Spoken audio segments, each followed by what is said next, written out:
put out on display at a public event sponsored by West Virginia's Republican Party at the state's capital, where a poster stated this about Ilhan Omar. Quote, "Never forget, you said.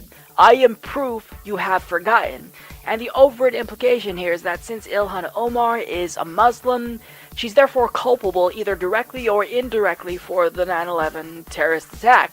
It is a disgusting poster, it's brazenly Islamophobic, and at this point, there's still a lot of confusion about that particular poster and who put it up.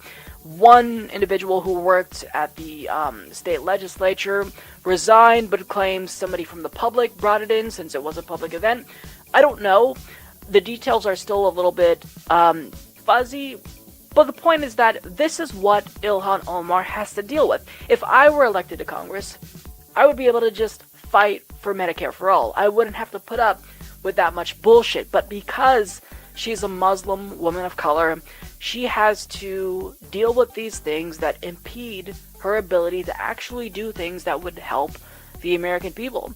It's an obstacle that is specifically hurting her chances of being more effective, and she responded to this poster saying, "No wonder why I am on the hit list of a domestic terrorist, and assassinate Ilhan Omar is written on my local gas stations. Look no further than the GOP's anti-Muslim display likening me to a terrorist rocks in state capitals, and no one is condemning them." And she also shared a picture with the words "assassinate Ilhan Omar," demonstrating proof that, the situation really is as bad as she's saying it is.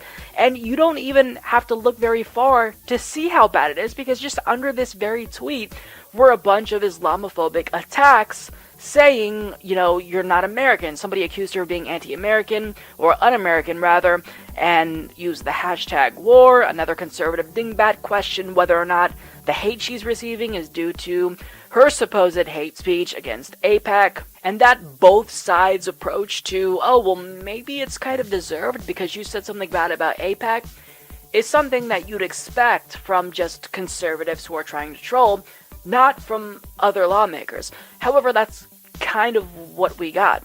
So for example, this is what lawmaker Nita Lowey tweeted out. "Gross Islamophobic stereotypes like those about Ilhan Omar recently featured on posters in West Virginia are offensive and have no place in political discourse.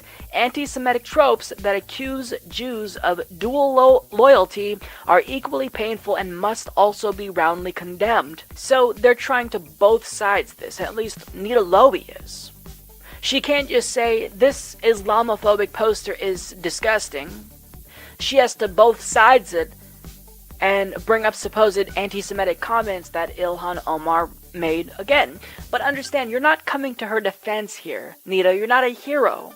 Because what you're doing is you are tacitly endorsing the idea that hatred against her is justified by saying this. Because what she's referring to is another supposedly anti-Semitic comment that Ilhan Omar made that actually isn't anti-Semitic when you have the context. So as NBC News reports, speaking Wednesday night at a forum at a Washington, D.C. bookstore with fellow freshman Representative Rashida Tlaib of Michigan, the Minnesota Democrat said she fears everything they say about Israel is construed as anti-Semitic because they're Muslim. She said that prevents a broader debate about Israel's treatment of Palestinians. Some Jewish leaders said she then revived an old trope about divided loyalties among Jewish Americans when she said, quote, "I want to talk about the political influence in this country that says it is okay for people to push for allegiance to a foreign country." She added, quote, "I want to ask, why is it okay for me to talk about the influence of the National Rifle Association or fossil fuel industries or Big Pharma and not talk about a powerful lobbying group that is influencing policy?" Now, what she's essentially saying here is, look, me as a congressperson, I'm expected to not be critical of Israel. I'm supposed to shut up when it comes to issues related to Israel-Palestine. If I speak out on behalf of Palestinians and Israel's human rights abuses, well then I'm anti-Semitic. If I talk about the lobbying influence of AIPAC, then apparently that's anti-Semitic. So what she's saying here is that we can't actually have a reasonable debate if we're not allowed to criticize Israel. And she even clarified this in response to Nita, saying, quote, "Our democracy is built on debate, Congresswoman. I should not be expected to have allegiance / pledge support to a foreign country in order to serve my country in Congress or serve on committee. The people of the Fifth elected me to serve their interest. I am sure we agree on that. I have not mischaracterized our relationship with Israel. I have questioned it, and that has been clear from my end. I am told every day that I am anti-American if I am not pro-Israel. I find that to be problematic, and I am not alone. I just happen to be willing to speak up on it and open myself to attacks. My Americanness is questioned by the president and the GOP on a daily basis, yet my colleagues remain silent. I know what it means to be American, and no one will ever tell me otherwise. I am in the Horn of Africa this weekend, proud to see peace prosper here, and to be part of the first American delegation to Eritrea in decades is one I am grateful for. I fight peace and justice because only those who experience the pain of war know the joy of peace. Being opposed to Netanyahu and the occupation is not the same as being anti-Semitic. I am grateful to the many Jewish allies who have spoken out and said the same. We must be willing to combat hate of all kinds while also calling out oppression of all kinds. I will do my best to live up to that. I hope my colleagues will join me in doing the same." So I don't think she can possibly be more clear here. She's condemning anti-Semitism in all forms, but simultaneously she's saying, look, I care about human rights. I care that the Israeli government, not the Jewish people, but the Israeli government itself, is oppressing the rights of Palestinians and treating them as third-class citizens. And that's unacceptable. That's what she's getting at here. But what do they do to try to dismiss her and shut down debate? They call her anti-Semitic. Now, you'd think that after seeing the harassment she received, seeing the poster, linking her to the 9/11 terrorist attack, her colleagues in the House, especially Democrats, would be extra cautious in speaking about this issue and not trying to condemn her, because anything can possibly be seen as fanning the flames of hate against Ilhan Omar. But did they do that? No. In fact, they were especially harsh against her this time around, even more so than last time, because you had Representative Juan Vargas calling her comments anti-Semitic and saying it's unacceptable to even question our country's relationship with Israel. He also called on her to apologize. Top Democrats are expected to bring a resolution condemning anti-Semitism to a House vote. It was supposed to be today. It looks like this week, in a direct rebuke of recent comments by Minnesota Congressmember Ilhan Omar questioning the U.S.'s relationship with Israel. After facing criticism, the Democratic leadership added language in the resolution condemning anti-Muslim bias as well. Congressmember Omar is one of the first 2 female Muslim Congress members in U.S. history. The draft resolution comes days after Democrat Eliot Engel, chair of the House Foreign Affairs Committee, accused Omar of making a, quote, vile anti-Semitic slur at a recent event in Washington, D.C. at Busboys and Poets. This is part of what Congressmember Omar said. I want to talk about the political influence in this country that says it is okay for people to push for allegiance to a foreign country. I want to ask, why is it okay for me to talk about the influence of the NRA, of fossil fuel industries, or Big Pharma, and not talk about a powerful lobbying group that is influencing policy? That's right.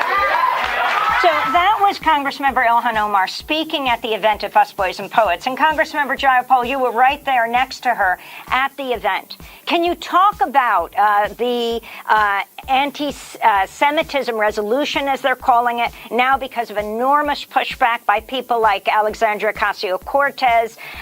They are adding condemnation of Islamophobia as well. What about what Ilhan Omar is saying? Well, I'm the co-chair of the Congressional Progressive Caucus, and we have been working for the last several days with House leadership to make sure that any resolution we pass takes on the same issues around Islamophobia, around anti-Semitism, around all of the bigotry and racism that we are seeing, frankly, fueled in large part by a president and a GOP who refuse to call any of it out. So we, the Democratic Party, are united in the belief that anti-Semitism is wrong, and there are old tropes that do come out sometimes, and we have to contend with those. And I think that Representative Omar, and I was the first member of Congress to endorse her when she ran for Congress. She is a friend, and I believe that she is very intently listening to her Jewish friends and colleagues who... Quote, "We cannot allow Soros, Steyer, and Bloomberg to buy this election. Get out and vote Republican November 6th. Soros is George Soros, the billionaire who has funded many initiatives on the left. Steyer is Tom Steyer, billionaire out of California, who has been leading the call for impeachment of Donald Trump. Bloomberg is Michael Bloomberg, who owns the Bloomberg Media Company, who also announced that he is not running for president." Now, that was House Minority Leader Kevin McCarthy. He says they will buy the election. McCarthy has since deleted the tweet. Here is Congressman Jim Jordan of Ohio. He tweeted, "Come on, Reverend Jerry Nadler, at least pretend to be serious about fact finding. Nadler feeling the heat big time. Jumps to Tom Steyer's conclusion using the $ for Steyer. Impeaching our president before first document request. What a kangaroo court."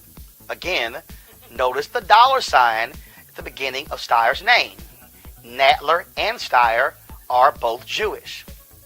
But here's Donald Trump, y'all, speaking during the 2016 campaign to Jewish Republicans. "I'm in a different position than the other candidates because I'm the one candidate. I don't want any of your money. I want your support, but I don't want your money. Again, I don't want your money, therefore you're probably not going to support me because stupidly you want to give money. Trump doesn't want money. I really believe the Iran deal. Look, I'm a negotiator like you folks. We're negotiators. We don't build gas stations in the middle of, as you know, Afghanistan for $43 million. How many think they could have done it for less? Would you raise your hands, please? Do you want to renegotiate deals? Some of us renegotiate deals. I would say about 99.9. Is there anybody that doesn't renegotiate deals in this room? This room negotiates. I want to renegotiate this room. Perhaps more than any room I've ever spoken to.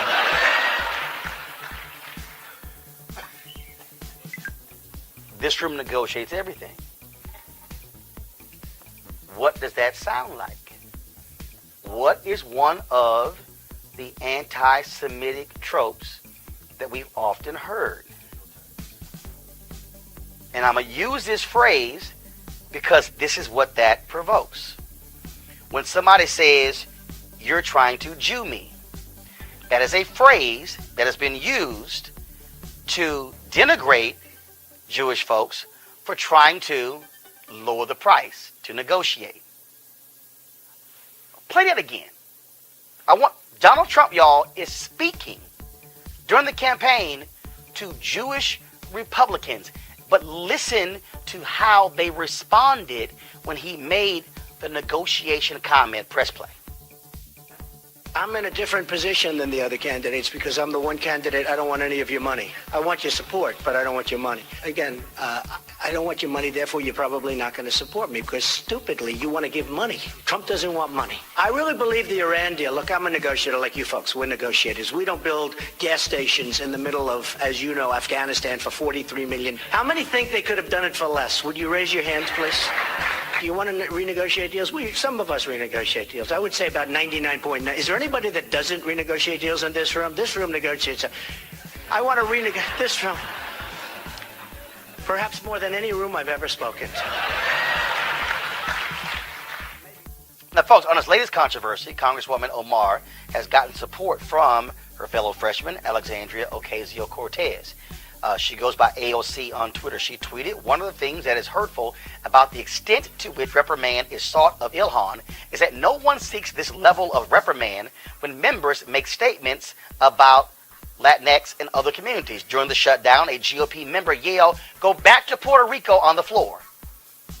This is what Matthew Dowd, a conservative, first he called himself now an independent, no longer Republican. This is what he tweeted about AIPAC, the biggest Israel support group in the United States.